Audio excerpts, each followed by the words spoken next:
करते हैं। जय जय श्री हरिवंश।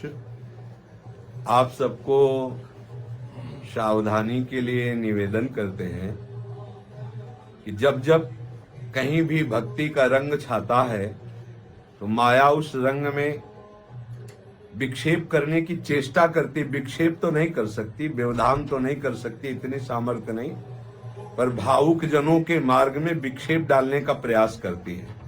जब भक्तों का भक्ति वैभव प्रकाशित होता है, नाम कीर्तन, गुण लीला गायन, और बहुत से पिपासु जन वहां शरणागत होकर भक्ति रस का आनंद लेते हैं, तो ये बलवती माया उनकी श्रद्धा पर विघ्न डालने के लिए नाना रूप धारण करती है। जो व्यक्तियों के हृदय में ईर्ष्या रूप बन करके कि कैसे इन भक्तों को परास्त किया जाए, कैसे इन भक्तों का यश नष्ट किया जाए, कैसे इन भक्तों के पास लोगों का आना बंद हो, कैसे लोगों के हृदय में इनकी प्रति अश्रद्धा हो, ऐसी चेष्टाएं माया लोगों के हृदय में बैठकर द्वेष भाव करके करवाने लगती है। चाहे आप कबीरदास जी का प्रसंग देखिए, चाहे आप मीरा जी का प्रसंग देखिए, चाहे आप नरसिंह मेहता का प्रसंग देखिए, तो ये जो माया है ये सबसे पहले बुद्धि में आकर के मत्सरता और ईर्ष्या रूप धारण करके भक्त द्रोह रूपी महापराध प्रकट करती है।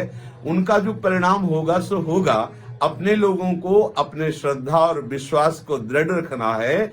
ऐसे लोगों के द्वारा किए हुए प्रचार प्रसार या गंदी भावनाएं या ऐसे लोगों के द्वारा जो दोष दृष्टि करके वर्णन की गई बातें हैं उन पर ध्यान नहीं देना है, क्योंकि उनका ध्यान हमें अपने भक्ति में आकर्षित करना है, ना कि उनके द्वारा दिए गए मायाकृत दोषों को अपने ध्यान में रखकर भक्ति का मार्ग बाधित करना है। ये कलिकाल है, ये ऐसा रचना रचेगा, ये ऐसा प्रचार प्रसार करवाएगा कि भक्ति का ह्रास हो, भक्ति रहित हृदय हो और व्यभिचार, पाखंड, नाटक इसकी बढ़ोतरी हो। इसलिए सबसे प्रार्थना है कि ऐसे लोगों की भावनाओं का किंचन मात्र ना श्रवण करें, ना मन में विचार करें, ना आदर करें, क्योंकि ऐसी भावनाओं से सतमार्ग नष्ट होता है। स्वयं तो सत